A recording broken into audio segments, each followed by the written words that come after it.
Sunday school this week. Good to have you, Spencer. Morning. Yeah, good morning. Good morning. How are we today? I'm doing all right. In the snowstorm, we're recording this on the blizzardy day of no school. So, Yes. yeah, welcome. Yeah, welcome. Yeah, good. So let's sing. All right, yeah, we're going to do deep and wide. So we learned this last week. The only difference is we're going to change the last words just a little bit. So follow along. So it's deep and wide, there is water flowing deep and wide. Deep and wide, there is water flowing deep and wide. Wide and deep, there is water flowing wide and deep. Wide and deep, there is water flowing wide and deep. I can't do it today. Okay, let's do it one more time and even faster, and then we'll change the words. All right, so it's deep and wide, there is water flowing deep and wide. Deep and wide, for God's love is flowing deep and wide. Ooh, nice. Ooh, yeah. There we go. So it's for God's love is flowing deep and wide. That's the last line. I like that very much. And you know, I didn't struggle to do my arms. And you know why I think that might be? Why is that? I wasn't singing. You were doing two things. Oh. You were thinking of words and singing and doing arms, and I was just focusing on my arms. Oh. I wonder if that's true for you. If you're singing or singing and doing arms, is it harder? That's a good point. Yeah. Multitasking is not always my strongest suit. Sometimes I can do it, but yeah. Well, today we are going to be talking about water again and the gift of water in the world by God. And our story this week is the parting of the sea. It comes from Exodus, and this is a awe-filled story. It's quite quite the story of amazing acts. It's kind of dramatic. It is. Very dramatic story. Yes. So when Moses comes to the sea and has his staff, thank you. Yep. I didn't know what to call it there. His Harry Potter wand. No, just kidding. His staff, and he parted the sea, and the water moved, and the people walked through the dry area to the other side.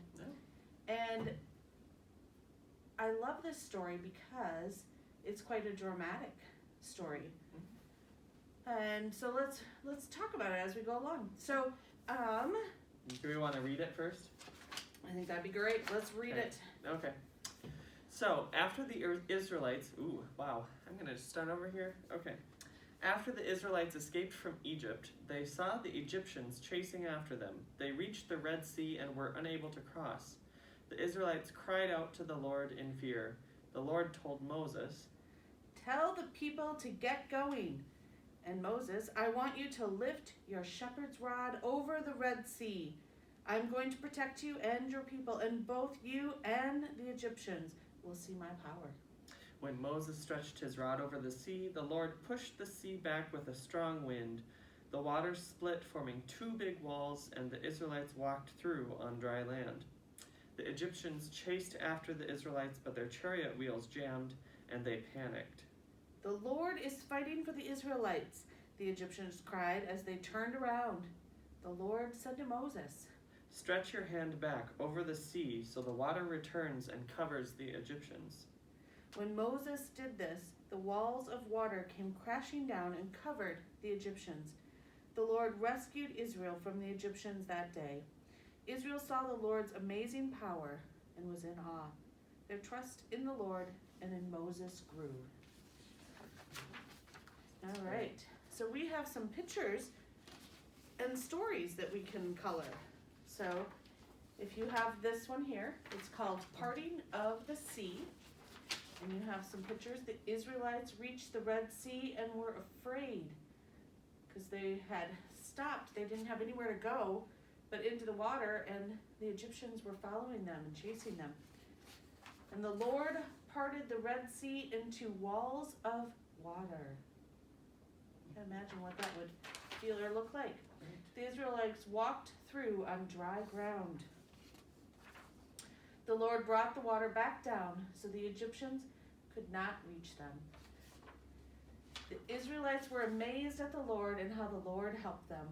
Wow, that person says. Yeah. So there's that. And there's the mid-level coloring sheets. They're kind of fun. Mine is half done, so I encourage you to finish yours.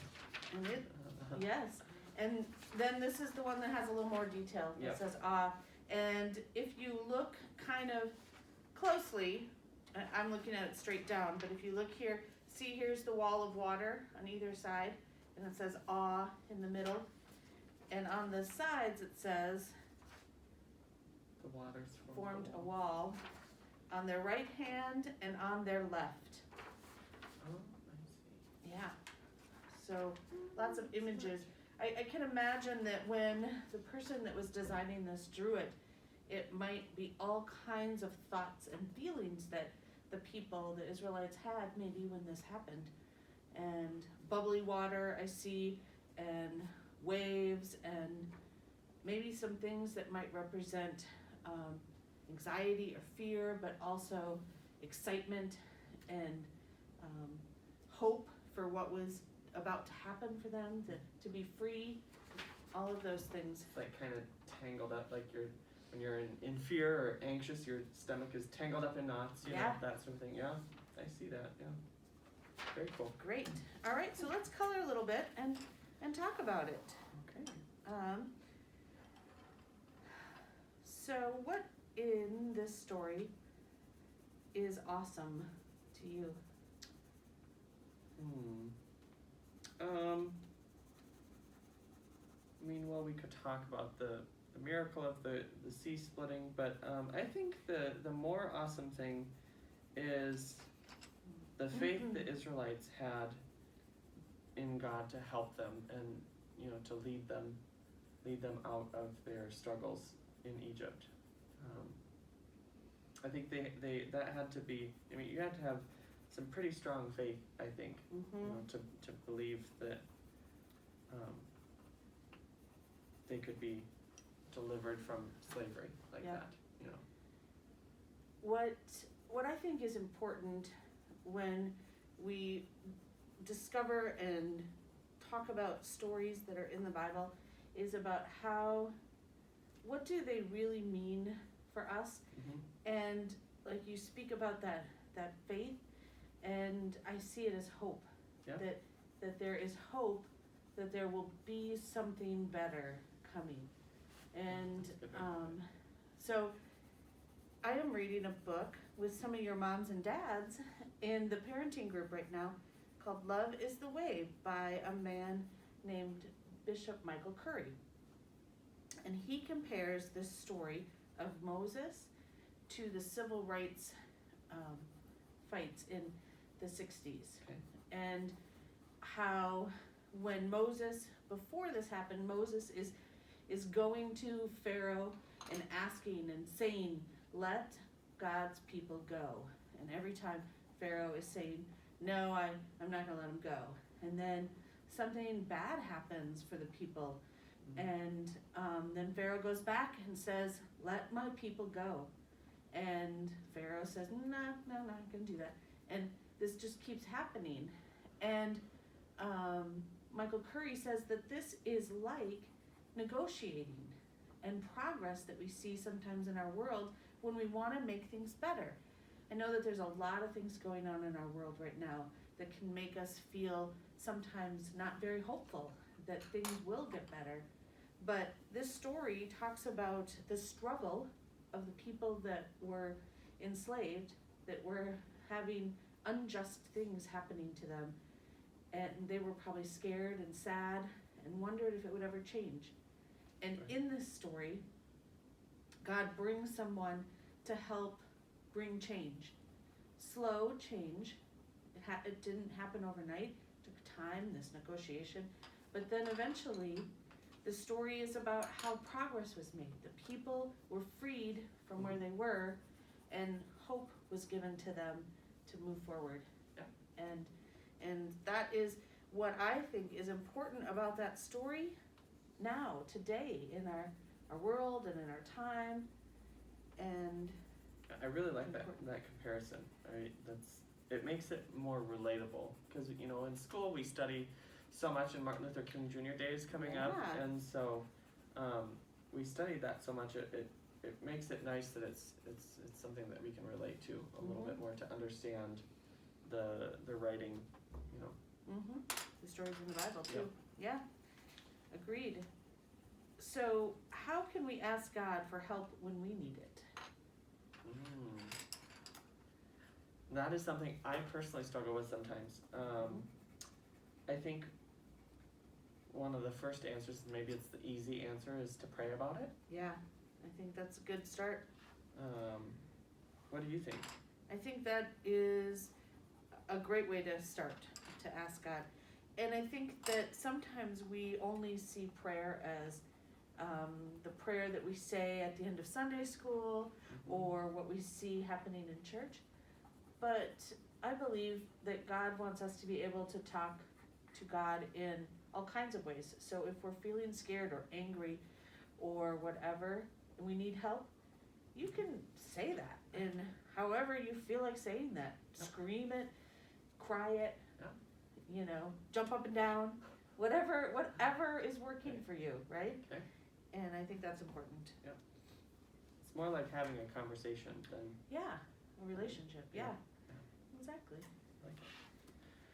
So just one ahead. more question or no? Oh yeah, go ahead.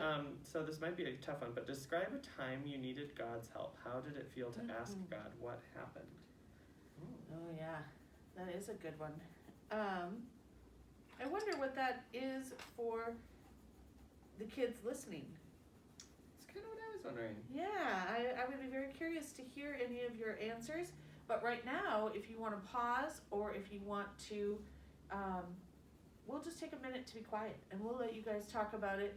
You can tell the camera if you want, if no one else is in the room and you're watching this, or go tell your parents something that you needed God's help for, and how did that feel for you? Did you ask God? How did that work? Right. Go ahead and go. We're going to color a minute. Yep.